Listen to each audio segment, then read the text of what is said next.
Hey, Eternity Changers and Dream Makers. We're making a series of videos celebrating what God has done over the past couple years and looking toward what He has for our future. And so if you haven't checked out either of our two previous videos, highly recommend take some time and go watch those.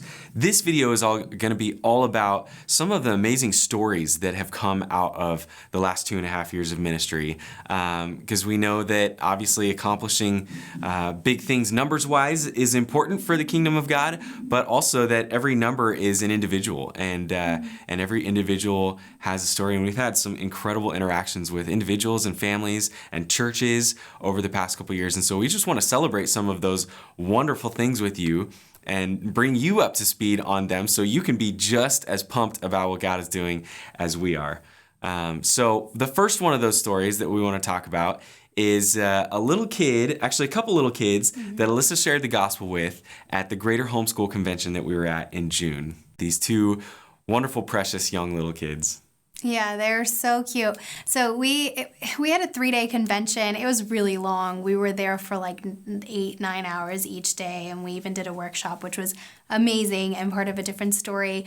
But it was kind of winding down. It was last day. Most people had kind of come by our booth that were going to come by our booth. And so me sitting there a little bored and also realizing this is a fun opportunity for ministry, I just kind of started grabbing wristbands, our Be the Light glow-in-the-dark wristbands that have the symbols on it that we talked about before.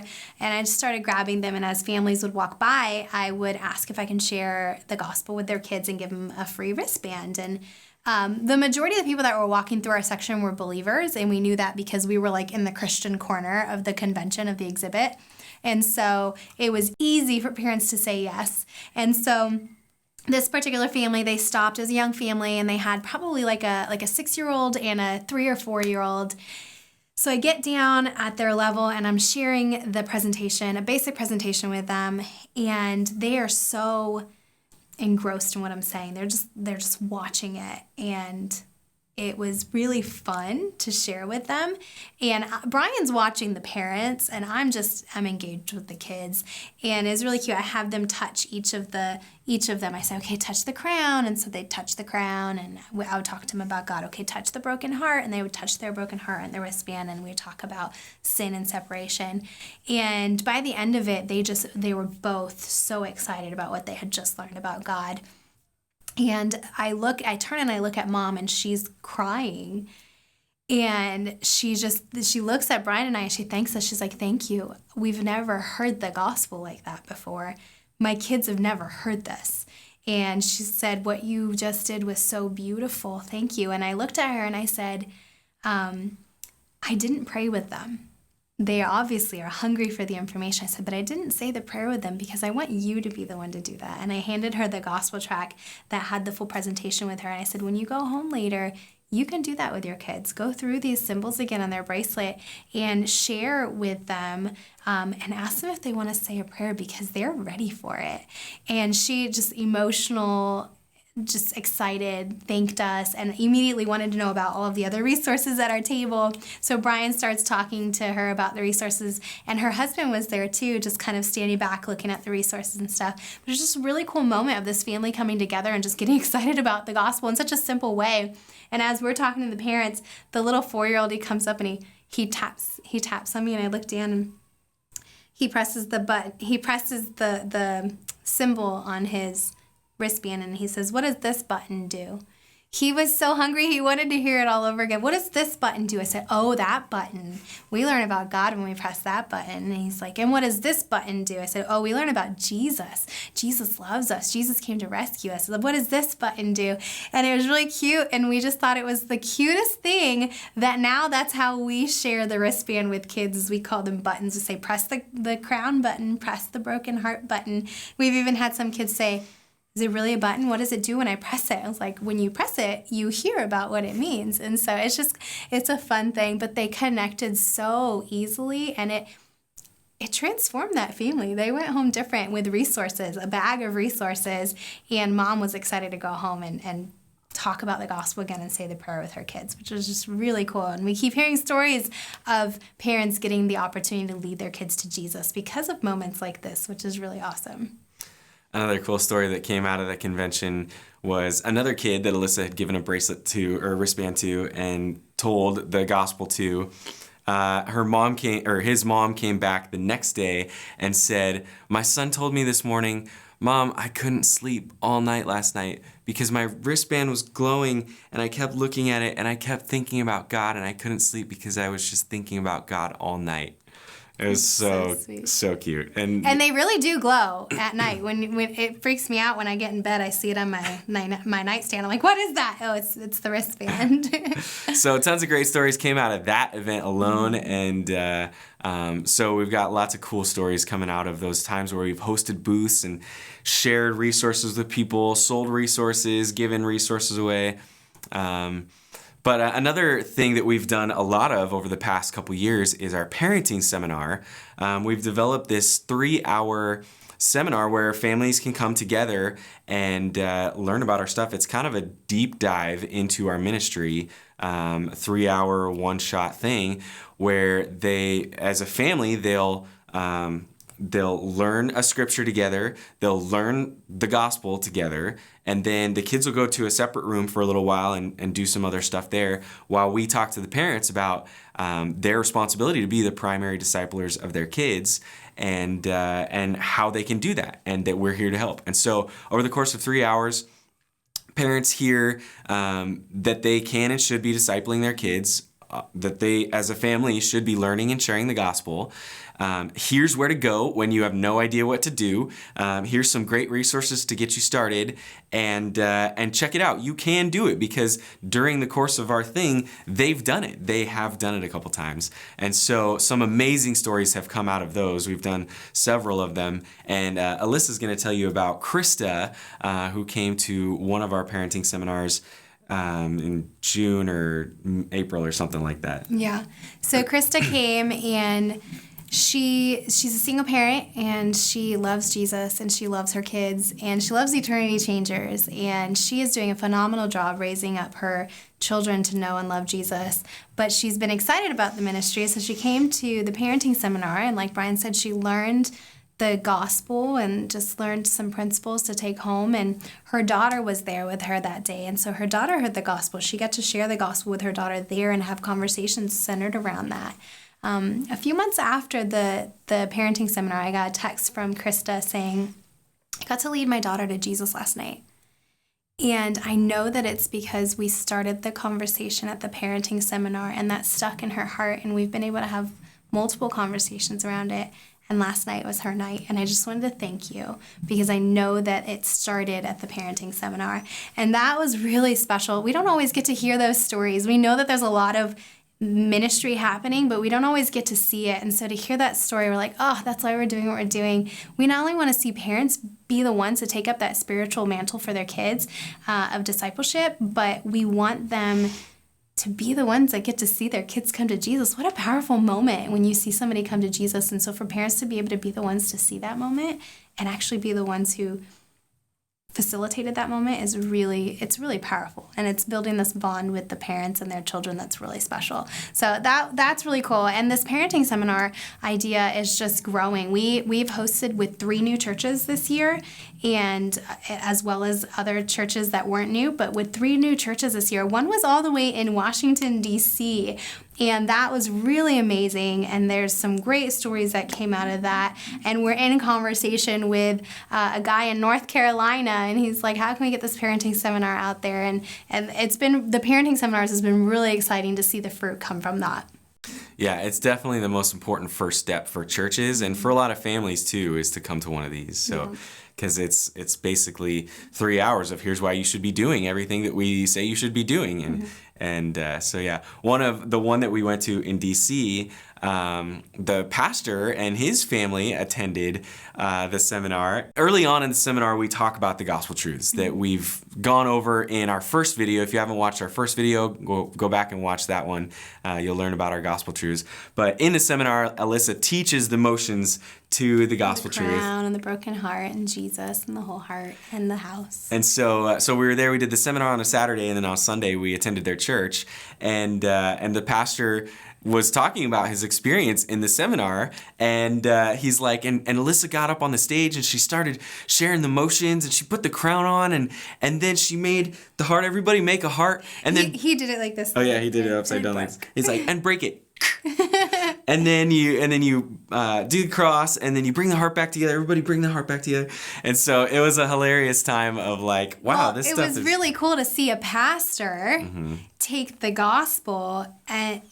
in like kid language. Yeah, to just kind of... He's like, it was mind-blowing how simple it was. But then he added all his pastoral gospel words as he talked about God and as he talked about the broken heart and Jesus.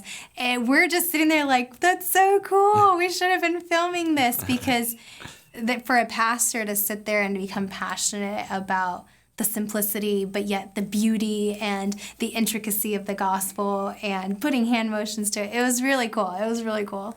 So God has given us some great connections with some amazing churches, and we feel like that's just only accelerating as time goes on, which is fun. So we did, I can't even think of how many we did this last year, but hopefully next year we'll do twice as many. And so that's one of the amazing sets of stories that's come out of our ministry. Another great story happened again while we were in DC, but kind of unrelated to that.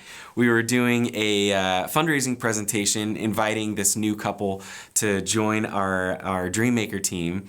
And every time we do this, the people that, and you guys have probably experienced this yourselves, like people just get fired up, like for themselves, kind of reignites a passion for evangelism in our supporters as they hear our mission and vision and all that stuff. And so Aaron, who we shared with recently when we were in DC, who's now, him and his wife are now Dreammakers on our team, he was like, man, what can you give me? And he's the one that we referenced earlier that took the bracelet. He's a Marine, took the bracelet to work, not the bracelet, the wristband to work, and shared the gospel with his Marine buddies at work as a result of just hearing our pitch to join our financial support team.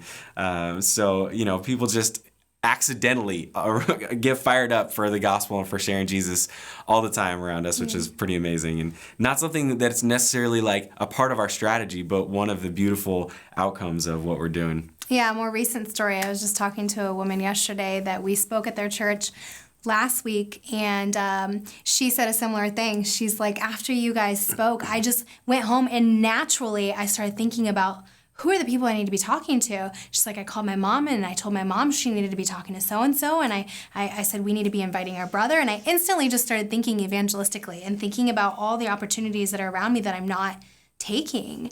And that was just really cool. And she said, and then it just dawned on me, I absolutely 100% am fired about what you guys are doing, and I can't wait to raise my kids to just think this way every day of their lives, because it was just such a mind-blowing experience for her to become passionate and then just instantly apply it without even thinking about it. She said it took me a second to realize, oh my gosh, I'm applying what I just learned, just because it was naturally flowing out of her after that, which was really cool.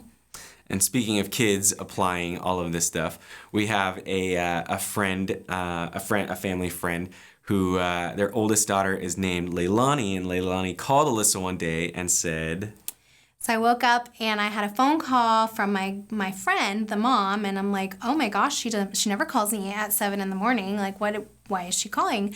And so I called her back, and Lailani gets on the phone, her daughter, who is 9, and she says, hi, Miss Alyssa. I'm like, hi, Lailani, how are you doing? And she said, I called because I have a friend at school that doesn't know Jesus. It's like, oh, yeah. And she said, and I want to share with them, could I get some resources from Eternity Changers so I can share Jesus with my friend? I'm like, yes. Like, this is a proud moment. This is the moment we wait for, right? This is why we're doing what we do. And so I put together all those, if you saw the resource video, several of our evangelism tools, the wristband, the little gospel track, and a couple other goodies in there for her. And I leave it at her doorstep for her to pick up. And she just, happily went about her day, and she watched the little video that I gave her. She took it very serious to know how to use each of the resources and to understand it and to be prepared for it. And that was just, that was such a beautiful moment to see. It wasn't mom saying, hey, it was it was the kid saying, "Hey, I need this because my friend needs to know Jesus," and the mom and I, of course, were celebrating on the other end, like, "Yay! Like this is amazing! This is happening!" And that those are just the stories that we keep hearing, and that was really special. Another kid who's really grabbed onto everything that we're doing is a member of the Martinez family. The Martinez family, we've been close to them for a while, and their son Jordan has done so much stuff with us recently. They took our Learn to Share class. We did an in-person kind of prototype version of it a couple years ago, and the Martinez family took it together, and Jordan really loved the stuff that we were learning and really grabbed hold of it all. Memorized fast. He was the kid that came every week having memorized what we did last week, like ready to share, and it was awesome seeing him grab hold of it so much, and then take it to so many of our different outreaches that our local church has done. That kid has shared the gospel with dozens, if not hundreds of kids over the last 2 years, and led, I don't even know how many of those to Jesus. But like the numbers that this one kid is alone has led into the kingdom of God is just outrageous. And he's 10 or 11 or something like that. I think he's 10. And I think one of the really cool things is at these outreaches for Brian and I to stand back, and we see mom standing back watching. Like he's initiating the conversations, he's sharing the gospel.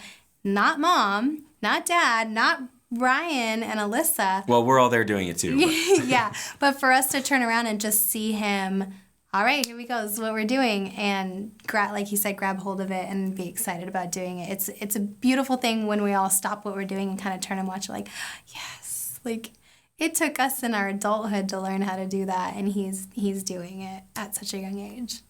Yeah, and at our church's Easter service this past year, we had kids present the gospel during our Easter service using our gospel presentation, and Jordan was one of those kids, as were our kids, Adam and Katie.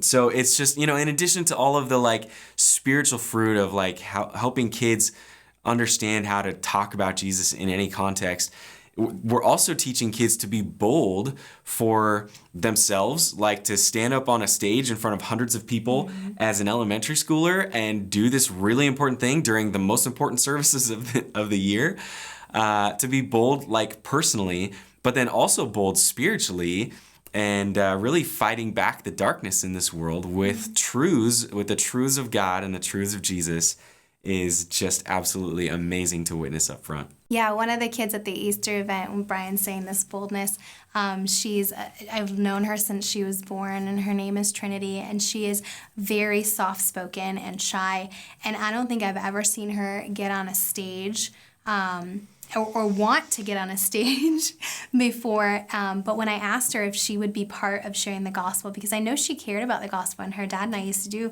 gospel work together, and so I really wanted to invite her to do it, and so she's like, I'll check it out. And so she came and started practicing with the other kids to share the gospel for the Easter occasion.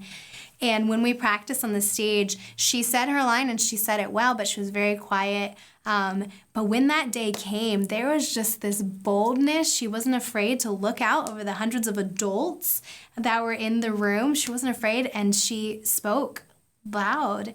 And I have seen something come alive in her. There's this confidence that she has since then, and it's really cool to see how when you encourage kids and you embolden them in the gospel and you remind them of the importance of it, and then you give them a place to actually put it into practice, it flows out of them, even if they're the shyest, most timid kid. And yeah, so that was a really cool experience to watch these kids just own the stage. I mean, they shared the gospel presentation very thoroughly on Easter, and lots of people came to Christ that day after the sermon. It was really special to see them be part of that. Absolutely. Speaking of Easter, so we've shared a lot of cool stories of individuals or families or churches that have been impacted, but one of the craziest exponential growth stories that God has brought to our ministry happened this past Easter.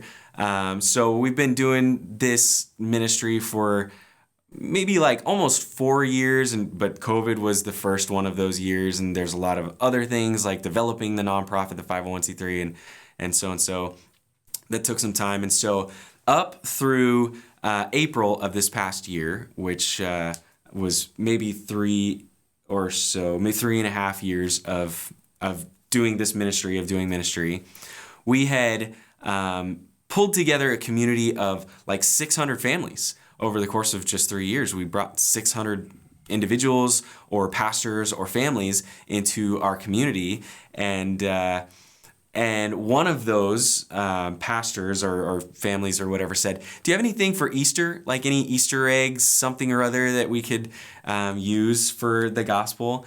And Liz was like, "No, but Great idea. I'll create one." So she sat down at night with her computer and created this little Easter egg stuffer that had the gospel presentation on it. That it's a tiny little piece of paper like that. You fold it up into 1/6 and you put it in an Easter egg. And so a kid, in the midst of getting all the candy, they also open up the gospel and they get to read the eternal truths of Jesus and the salvation that he offers us. Well, it's a color and learn, so it's not just reading, but the images tell the story too. And they get to color it, so yeah. So the pastor was, or whoever it was that asked for this, I can't remember, was excited that we had something for them, and so we offered it to others, and we ran an ad on Facebook. Download a free gospel stuffer, throw it in your eggs, and share the gospel with either like the kids in your family during Easter, or the kids in your like children's ministry at your church, or with your church's outreach. A lot of churches do like Easter egg hunt outreaches. We had no idea what God was about to do when Brian ran that ad. So people were just eating it up. We got more people added within 4 days than in the past year before that.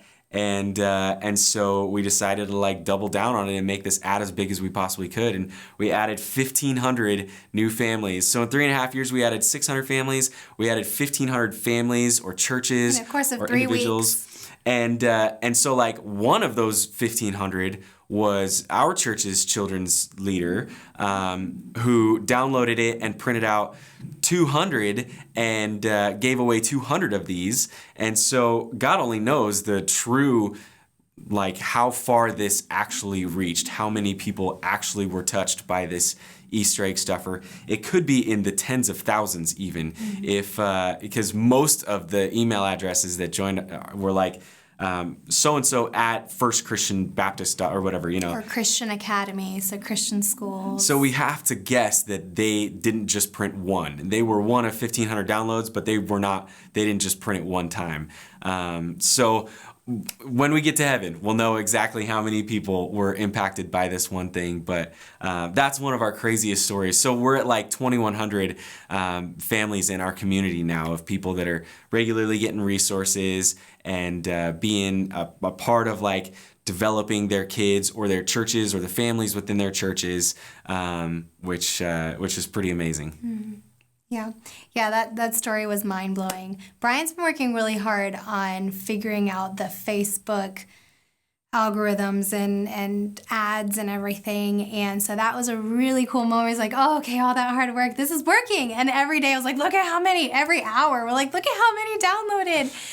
That was just really exciting because it wasn't just like, we're getting all these downloads. It's like, that's that many people that want the gospel, that are just saying, hey, I don't want to just have an ordinary Easter egg hunt. I want a gospel-centered Easter egg hunt.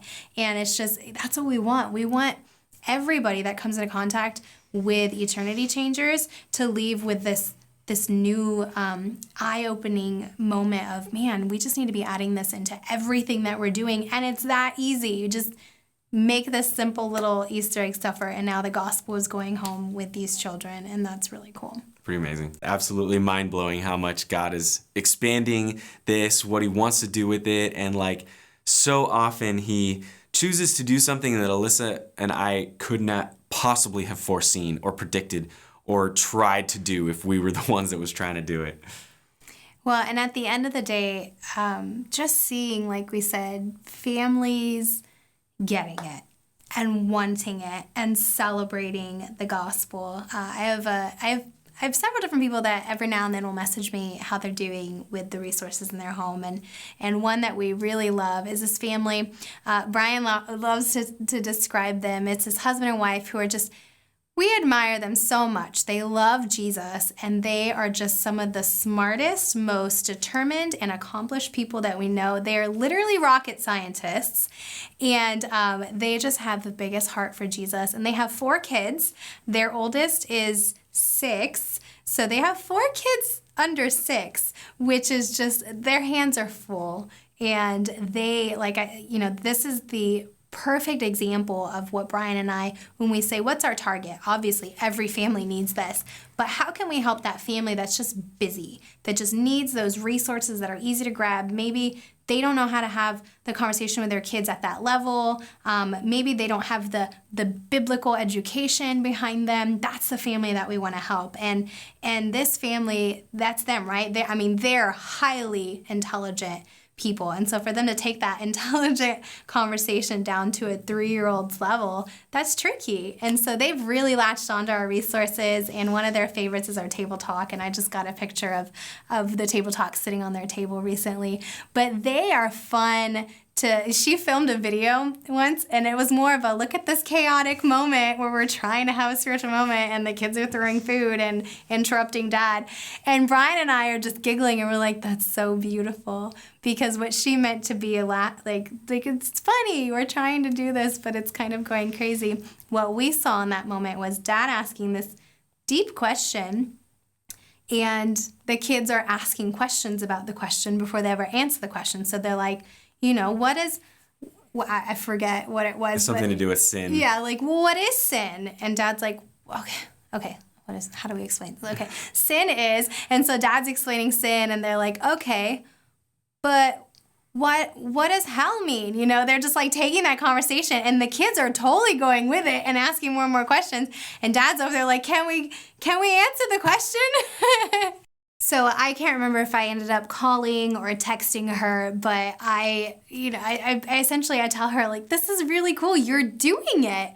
You're having deep spiritual conversations with the kids, and you're teaching them things, and you're learning along the way too. And there's just this fun moment of celebrating that they're doing it in the midst of a crazy life. They're doing it. And these kids are going to grow up to be some really powerful spiritual warriors. And we already see that in them. They have this boldness for Jesus that is just undeniable. And it's because the parents are doing that. And so once again, we couldn't be doing this without you. It's stories like this that are happening because of you. Families like Luke and Sarah, who are busy and so wise beyond their years that they don't know how to have these conversations. They're having these conversations with their kids because of your support. We're able to create resources that help with stories like a little kid being able to boldly share the gospel at an outreach and lead kids to Jesus, or a little girl who has the resources now that give her the confidence to go share Jesus with her friend, or a mom who gets to lead her daughter to Christ, or a pastor who understands the gospel in a whole new way and is now leading his church to know it too. And it's just, these are the stories that are coming out of your support and your prayers and your donation, your commitment to the ministry. We couldn't do this without you. Yeah, thank you so much.